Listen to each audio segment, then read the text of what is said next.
राज्याच्या पालकमंत्र्यांची यादी जाहीर। मुंबई शहर आणि ठाण्याचं पालकमंत्रीपद एकनाथ शिंदेंकडे। मुंबई उपनगरचे आशिष शेलार पालकमंत्री तर मंगल प्रभात लोढा सहपालकमंत्री।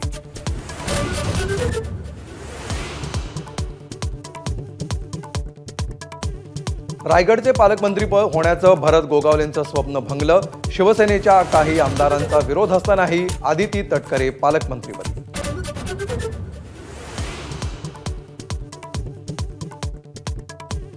हाणामारीवेळी हल्लेखोर प्रचंड आक्रमक।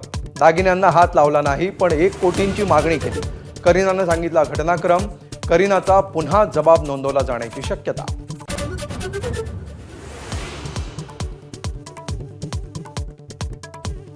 सैफ अली खानवरील हल्ला प्रकरणामध्ये आणखी एक संशयित छत्तीसगडमधून ताब्यात। हल्ला प्रकरणातील कनेक्शनबाबत पोलिसांचा तपास सुरू। मुंबई पोलिसांचं एक पथक रायपूरमध्ये दाखल।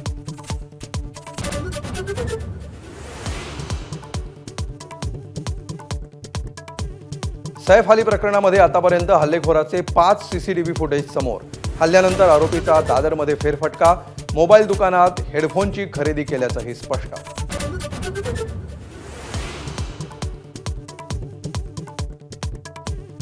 सैफ अली खानच्या घरात सापडला हल्ल्यावेळी वापरलेला चाकूचा तुकडा। फॉरेन्सिक टीमकडून तपासणी सुरू।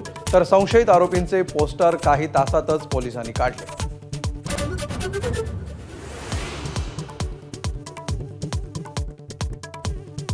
सैफ अली खान नाही तर त्याचा मुलगा तैमूर होता हल्लेखोराच्या निशाण्यावर। जितेंद्र आव्हाडांच्या दाव्यामुळे नवा वाद। आव्हाडांच्या डोक्यावर परिणाम झालाय। संजय शिरसाडांचा हल्लाबोल।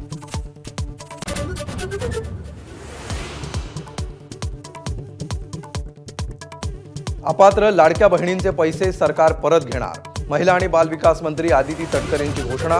तर लाडक्या बहिणींनी दिलेली मतही परत घ्या। अमोल कोल्हेंचा टोला।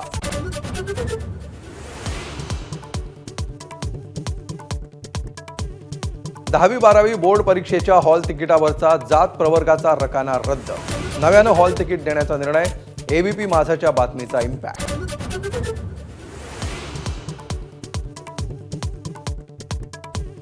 चॅम्पियन्स ट्रॉफीसाठी भारतीय संघात मोहम्मद शमीचं पुनरागमन। शुभमन गिल उपकर्णधार।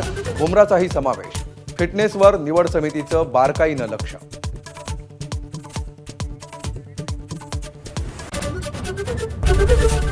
एबीपी माझा, उघडा डोळे बघा नीट।